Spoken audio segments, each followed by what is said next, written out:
Assalamualaikum warahmatullahi wabarakatuh.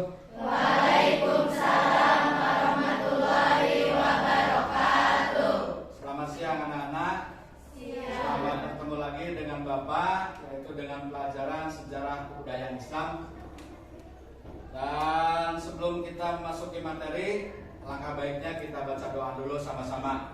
A'udzu billahi minasy syaithanir rajim. Bismillahirrahmanirrahim.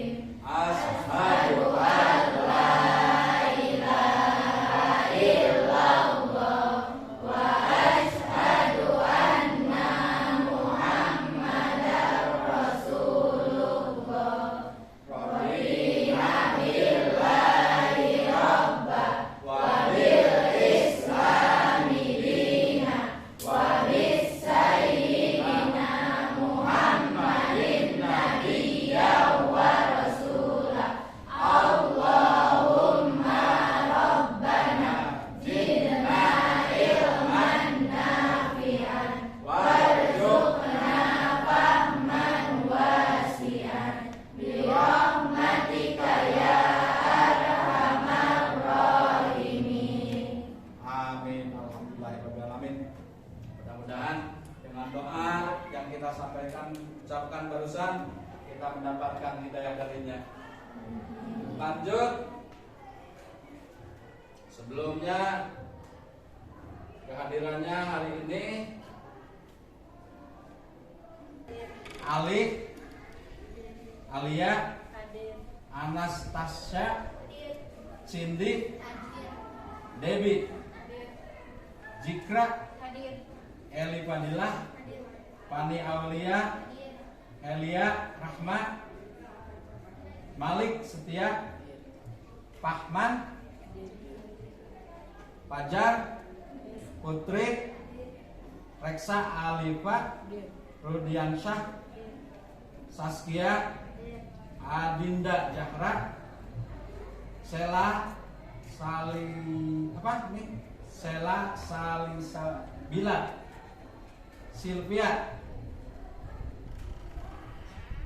Lanjut, kalau sudah hadir kita lanjutkan. Kita membahas, mengingatkan materi yang sudah kita pelajari. Ada beberapa hal yang kita perlu teladani dari perjuangannya. Di antaranya bahwa beliau dan para sahabat memiliki akidah atau keyakinan yang kuat, sehingga dalam penyebaran agama Islam cepat diterima oleh masyarakat. Yang kedua, bersikap tegas menolak kekufuran, kemusyrikan dan kemaksiatan. Yang ketiga, sabar dalam menghadapi ujian dan cobaan. Kita harus sama seperti Nabi Muhammad, dan tidak akan ditemukan kesabaran Nabi Muhammad SAW di dunia ini selama hidupnya. Hanyalah Nabi yang paling sabar, dan kita semua bisa mencontoh kesabaran beliau. Yang keempat, memiliki rasa tanggung jawab terhadap tugas dan amanah. Pada hakikatnya kita adalah amanah dari Allah SWT untuk menjalankan syariat Islam yang harus dilaksanakan oleh kita. Dalam materi berikutnya, sejarah kebudayaan Islam mengenai perkembangan Islam pada masa Khulafaur Rasyidin. Setelah Nabi Muhammad SAW wafat, maka penggantinya adalah yang 4 khalifah itu, yaitu siapa saja di antaranya yang masih ingat? Yang pertama Abu Bakar, yang kedua Umar bin Khattab, yang ketiga Utsman bin Affan, yang keempat itulah yang akan kita bahas. Tapi sebelum lanjut, kita lihat peta konsepnya dulu. Sejarah perkembangan Islam pada masa Khulafaur Rasyidin. Yang pertama, dari keempat khalifah tadi kita harus pelajari mengenai gaya kepemimpinan Khulafaur Rasyidin. Khulafaur Rasyidin terdiri dari 2 kata, yaitu khulafa dan ar-rasyidin. Khulafa artinya orang yang pengganti, sedangkan ar-rasyidin orang yang mendapat petunjuk. Jadi yang 4 orang itu adalah mereka yang pengganti Nabi Muhammad SAW yang mendapat petunjuk. Lanjut, kita bahas mengenai gaya kepemimpinan Khulafaur Rasyidin.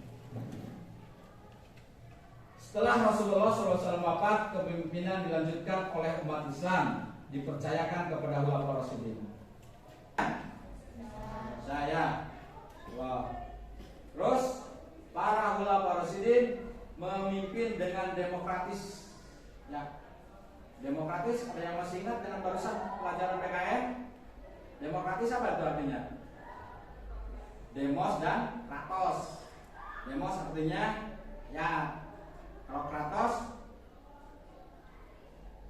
apa? Demos artinya rakyat. Demokratos itu dalam bahasa Yunani ya. Kalau kratos artinya adalah kekuasaan. Jadi artinya demokrasi itu adalah kekuasaan di tangan rakyat. Seperti Indonesia ini ya, itu demokrasi. Demokrasinya Pancasila. Gaya kepemimpinan Khulafaur Rasyidin adalah demokrasi. Terus karismatik. Karismatik artinya adalah orang yang sangat berwibawa, berharisma. Ya. Karismatik itu diambil dari apa? Orangnya pintar, ya, baik. Apalagi biasanya orang yang kaya gitu ya, punya karismatik. Itu keadilan yang sudah tidak dilakukan lagi. Lanjut, arif dan bijaksana. Segala keputusan khalifah diambil dari hasil musyawarah, tidak lepas musyawarah. Banyak jasa, kebaikan dan prestasi yang diraih selama mereka menjabat sebagai khalifah. Lanjut, Khalifah Abu Bakar As-Siddiq yang kita akan pelajari ya. Yaitu yang pertama dulu, pengganti Rasulullah SAW adalah Khalifah Abu Bakar As-Siddiq. Ini masa kepemimpinannya dari 11 sampai 13 Hijriah atau 632 sampai 634 Masehi. Berarti kisaran berapa tahun tuh? Kisaran 2 tahun. Walaupun begitu dekat, sebentar masa kepemimpinan Abu Bakar, tapi banyak prestasi-prestasi atau hal-hal yang diperoleh pada masa Khalifah Abu Bakar. Abu Bakar As-Siddiq terpilih sebagai khalifah pengganti Rasulullah SAW. Umar bin Khattab membaiat Abu Bakar sebagai khalifah di Masjid Nabawi. Apa arti membaiat? Masih ingat arti baiat? Ambil sumpah atau janji ya. Itu dalam Islam disebutnya baiat. Kalau dalam ajaran agama Kristen dibaptis. Ketika kamu mau masuk agama Kristen, jadi dibaptis istilahnya. Kalau orang kafir masuk Islam, dibaiat. Tapi tidak selamanya orang kafir masuk Islam. Ketika diangkat kepemimpinan pun adalah istilahnya dengan kata baiat, ya, diambil sumpah.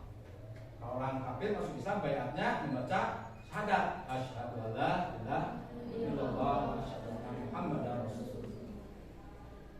Lalu prestasi-prestasi apa saja yang diraih pada masa Abu Bakar As-Siddiq? Menyebarkan agama Islam hingga ke Syam. Ya. Terus Syam cukup jauh dari Mekah, dari Madinah. Yang kedua, memberantas kaum murtad. Karena ingat pada masa setelah Nabi Muhammad SAW wafat, banyak orang-orang yang kafir, yang murtad, yang keluar dari Islam. Karena dia berpendapat, saya ini berjanji dulu dengan Nabi Muhammad. Setelah Nabi Muhammad wafat, maka selesailah perjanjian saya dengan Muhammad. Saya tidak punya janji dengan Abu Bakar. Maka mereka banyak yang murtad. Kenapa murtad? Karena pendalaman terhadap Islamnya tidak begitu kuat. Ya, sehingga mereka keluar. Lanjut adalah menguasai Persia. Terus kodifikasi pembukuan Al-Quran.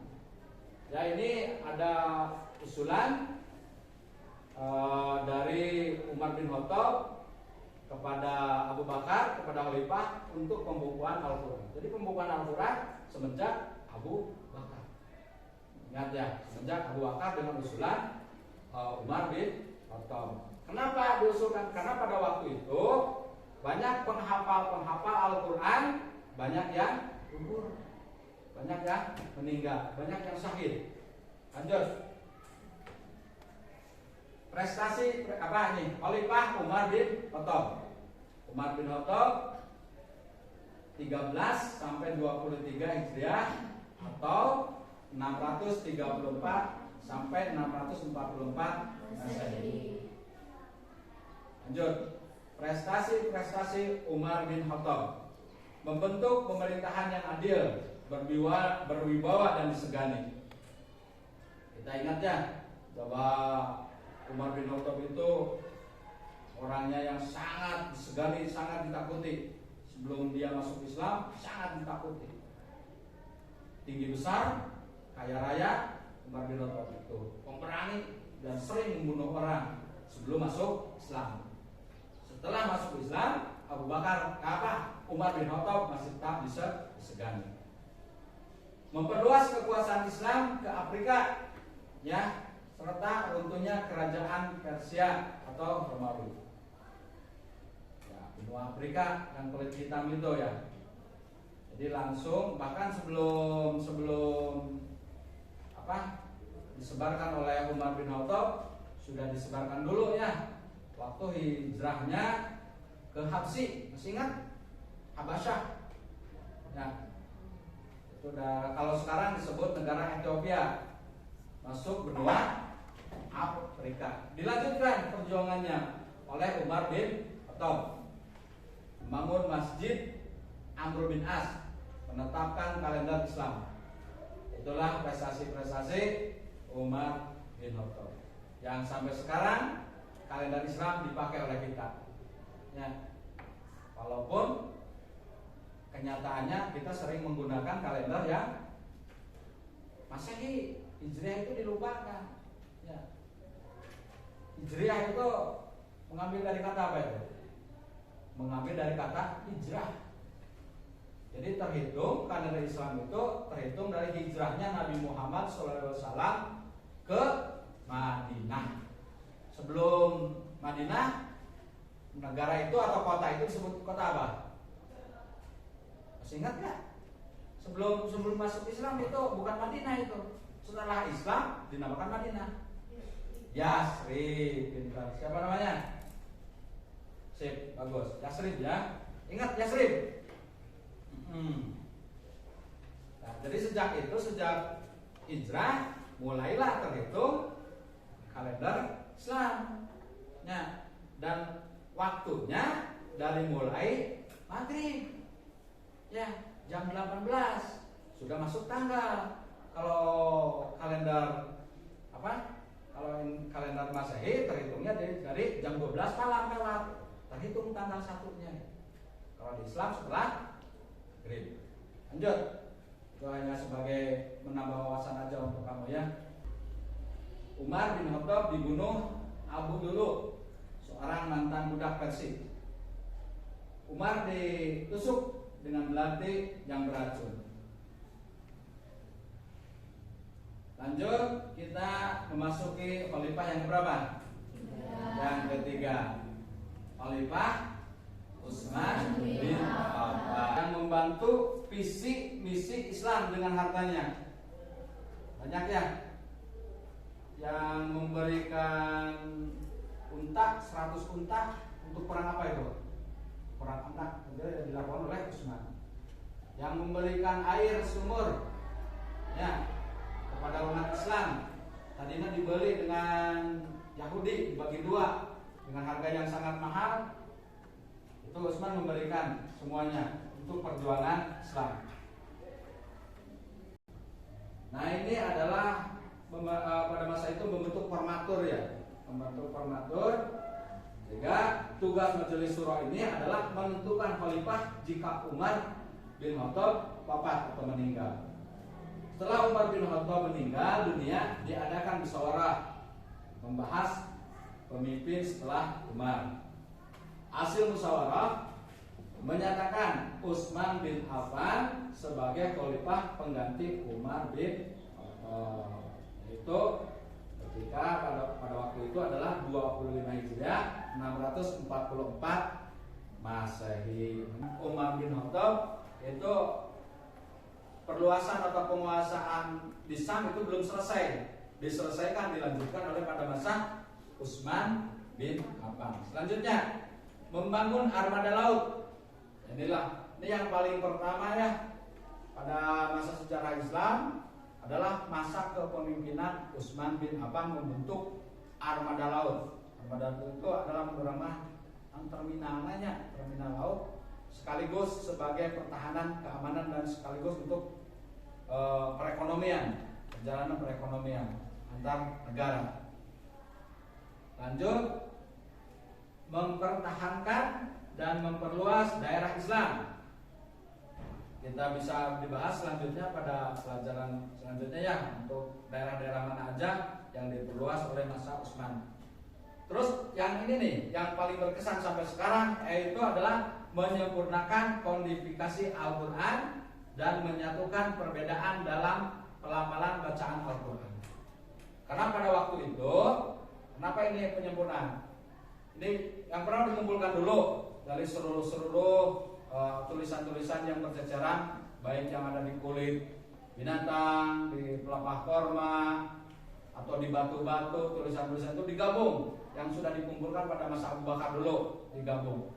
Lalu kan tulisan pada masa itu adalah belum ada jabarnya nih. Belum ada fathah, kasroh, dhamma, sukun, belum ada. Nah pada masa inilah ya ditetapkan. Karena pada waktu itu ada seorang pejuang gitu yang fasih tentang Al-Quran. Maka disampaikanlah ke khalifah. Maka diputuskan dibikin sebuah panitia ya, sebuah panitia untuk pengondisian Al-Quran yang ditulis oleh siapa? Masih ingat? Zaid bin Sabit. Ya, penulisnya itu, sekretarisnya itu. Penulisnya adalah Zaid bin Sabit. Selanjutnya wafatnya Utsman bin Affan. Utsman bin Affan dengan orang yang kredibel dari kalangan kerabat. Pada masa Utsman diangkat menjadi khalifah, ya, kan banyak daerah-daerah atau provinsi-provinsi, gubernur-gubernur yang pola kerjanya kurang memuaskan gitu ya. Diganti oleh Utsman dengan mengangkat saudara-saudara Utsman itu sendiri. Ya, mengangkat saudara-saudara Utsman untuk menggantikan para pemimpin-pemimpin di daerah atau daerah provinsinya. Lanjut, Utsman bin Affan menilai beberapa pejabat dan gubernur gagal dan tidak menjalankan amanah yang baik, kan ya. Lalu kegagalan para pejabat dimanfaatkan oleh Abdullah bin Sabah. Ini adalah seorang Yahudi, ya, dengan mengambil ketidakkeberhasilan para pejabat-pejabat di daerahnya, kusabab dulur diangkat, ya, penyebabnya, maka dimanfaatkan oleh Abdullah bin Sabah untuk merekrut orang-orang supaya membenci Utsman bin Affan dan akhirnya berencana untuk memberontak kepada khalifah. Orang Yahudi, ingat. Namun ditolak. Selanjutnya para pemberontak memasuki rumah Khalifah Utsman bin Affan. Utsman bin Affan dibunuh dan meninggal dunia saat membaca Al-Quran. Ini meninggalnya itu kisaran 8 Zulhijjah tahun 35 Hijriah, usianya yang ke-83 dan usia 83 tahun. Selanjutnya ini adalah khalifah yang terakhir, yaitu siapa? Ali bin Abi Thalib adalah anak dari paman Nabi Muhammad, Abu Thalib. Jadi masih dekat ini aloknya kalau di kita mah. Anak paman Nabi Muhammad. Setelah Utsman bin Affan meninggal dunia, Ini para tokoh kaum muslimin bermusyawarah mencari-cari siapa yang cocok, siapa yang layak, siapa yang mampu untuk menggantikan Utsman bin Affan. Ya. Jadi Ali bin Abi Thalib ini dikenal sebagai pribadi yang cerdas, pemberani, amanah. Maka dia angkatlah Ali bin Abi Thalib karena memiliki sikap demikian cocok gitu ya untuk dijadikan khalifah yang keempat. Lanjut. Prestasi Ali bin Abi Thalib. Nah, masih ingat pada masa pemerintahan Utsman banyak siapa? Gubernur-gubernur saudaranya yang tidak mampu, yang tidak cakap bekerja, pada masa Ali diganti. Ini salah satunya ya. Prestasi Ali bin Abi Thalib adalah mengganti pejabat yang kurang cakap, ya, yang tidak mampu. Terus memadamkan pemberontakan di kalangan umat Islam. Karena pada waktu itu banyak terjadi pemberontakan yang ingin menjatuhkan ya pemerintahan pada masa Utsman waktu itu. Karena ada sebagian kelompok yang mencari-cari siapa yang membunuh Utsman. Ya. Tetapi Ali menolak tuntutan mereka. Hanya dia akan meredamkan aja gitu ya. Seluruh dunia bahwa cara membaca Al-Quran adalah seperti itu. Lanjut, wafatnya Ali bin Abi Thalib. Khalifah Ali bin Abi Thalib wafat di usia 63 tahun. Ya. Banyak yang 63 tahun ya. Nabi juga 63. Siapa tadi yang 63? Yang di belakang tadi yang tidak dipelajari. Tadi mengingatkan kepada kita ya bahwa kita juga kisaran umat Nabi Muhammad itu meninggalnya adalah sekitar 63 tahunan. Tidak jauh lah.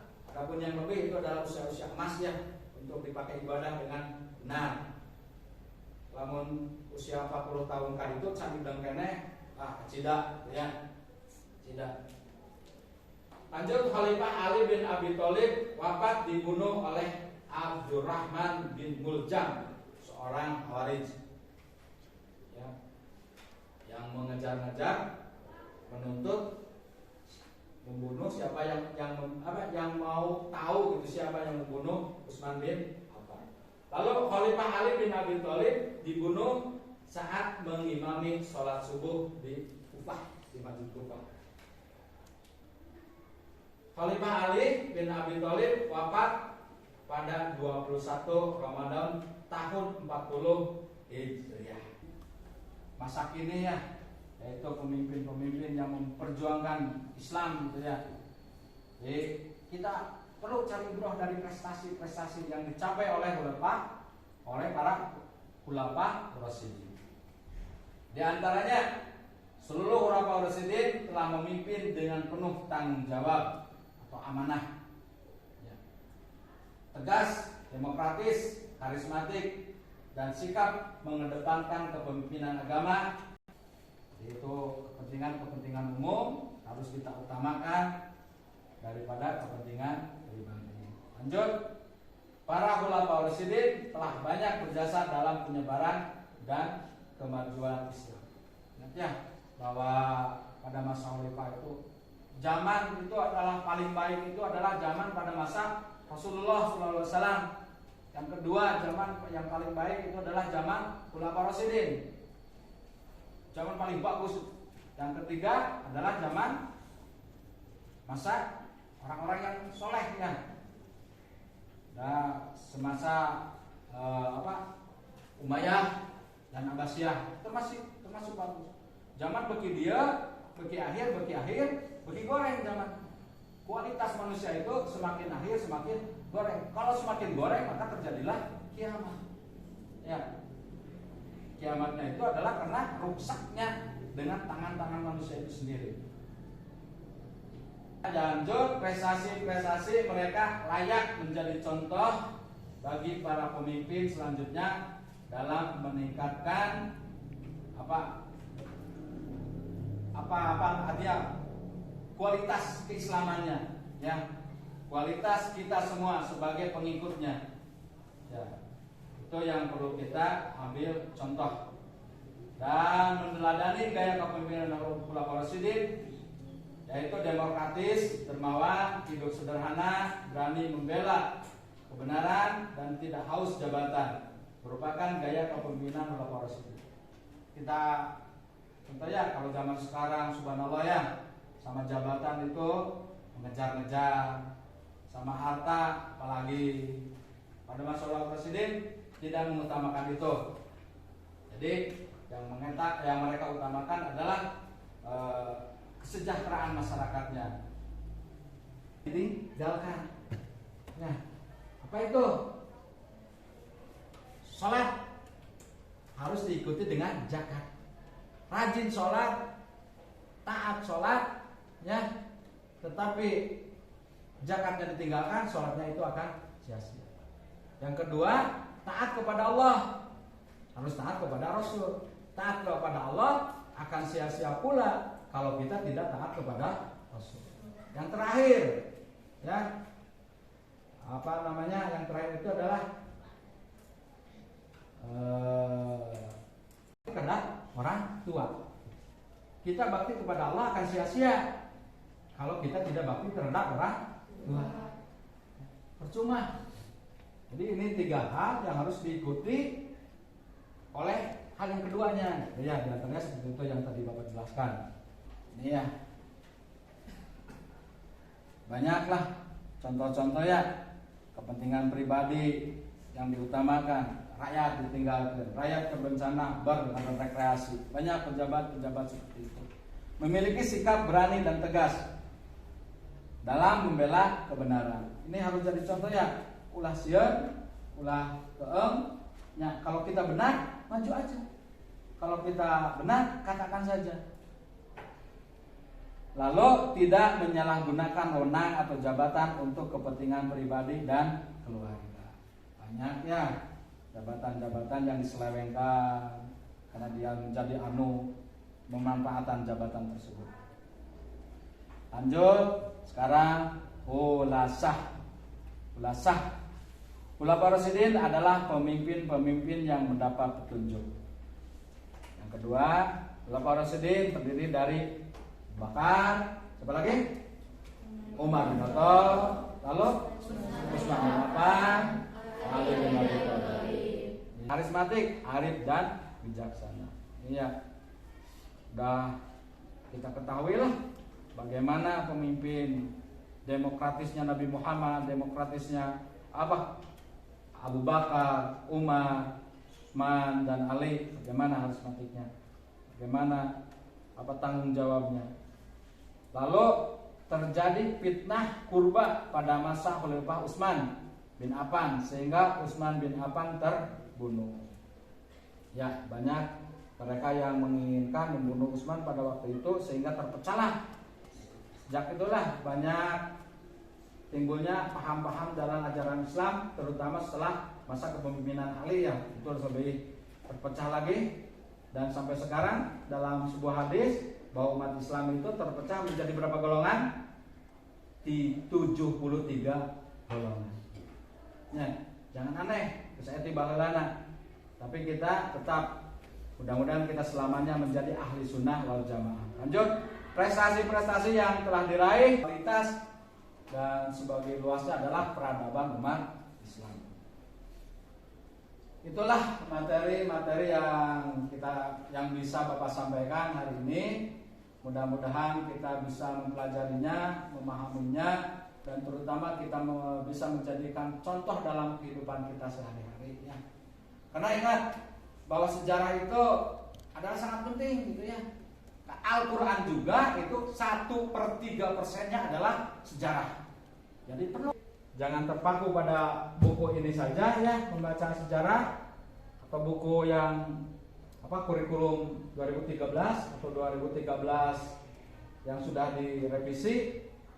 Ya, kita tetap belajar dari berbagai buku. Karena Al-Quran pertama diturunkan oleh Allah adalah menyuruh membaca, Iqra, baca. Yang dibaca ada 2 hal. yang tertulis, yang tidak tertulis. Yang tertulis apa? Al-Quran dan buku-buku. Al-Quran terutama.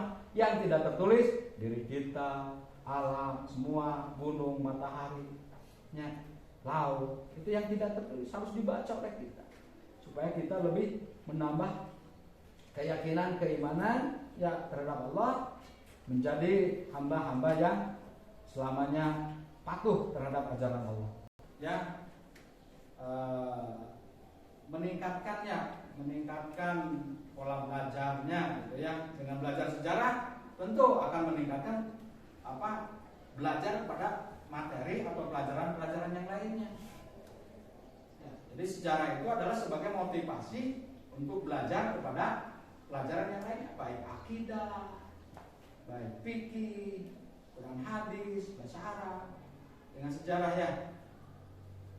Dan mohon maaf apabila ada kata-kata Bapak yang kurang berkenan ya. Dan itulah banyak kekurangannya materi kali ini, dan Bapak tunggu pertanyaan-pertanyaan khususnya mengenai sejarah Khulafaur Rasyidin ya, ditunggu. Dan sekian dulu. Assalamualaikum warahmatullahi wabarakatuh. Bila taufiq wal hidayah. Assalamualaikum warahmatullahi wabarakatuh. Waalaikumsalam.